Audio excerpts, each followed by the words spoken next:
আপনি কি জানেন পৃথিবীর সবচেয়ে ভয়ঙ্কর সীমান্ত কোনটা? যদি না জেনে থাকেন তাহলে কোনো সমস্যা নাই, আমি আপনাদেরকে জানিয়ে দিচ্ছি।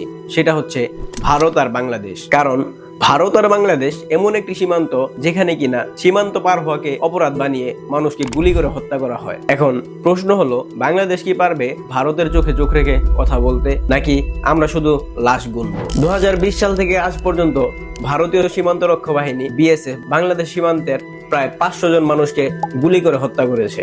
অস্ত্র দেখিয়ে গুলি করেছে ভারতীয় সীমান্ত রক্ষী বাহিনী বিএসএফ, এমন অভিযোগ তুলেছে তার পরিবার। দেশিদের লক্ষ্য করে বিএসএফ এর গুলি ছোড়া কিংবা পুশি কোনোটাই থামছে না।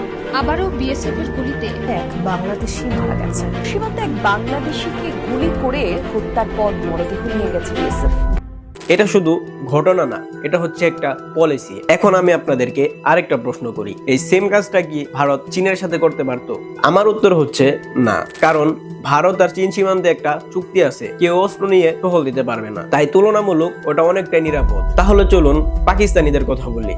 ভারত কি পারবে পাকিস্তানি সীমান্তের পাকিস্তানি 500 জন নাগরিককে গুলি করে মারতে? আচ্ছা ধরেন ঠিক আছে, কিছুক্ষণের জন্য মেনে নিলাম, হ্যাঁ পারতো 500 জনকে মারতে, কিন্তু একদিনে কি যুদ্ধ লেগে যেত না? কিন্তু বাংলাদেশ হলে সবকিছুই জায়েজ, কারণ আমরা প্রতিবাদ করি না, আমাদেরকে দুর্বল ভাবা হয়। বাংলাদেশ কারো শত্রু না, কারো গোলামও না। আর এখন নাম ধরে প্রশ্ন তুলতেই হবে, ফেলানীর হত্যার বিচার কই? সীমান্তে ঝুলে থাকা কিশোরীর লাশ, এটাকে ভুলে যাওয়ার মতো ঘটনা?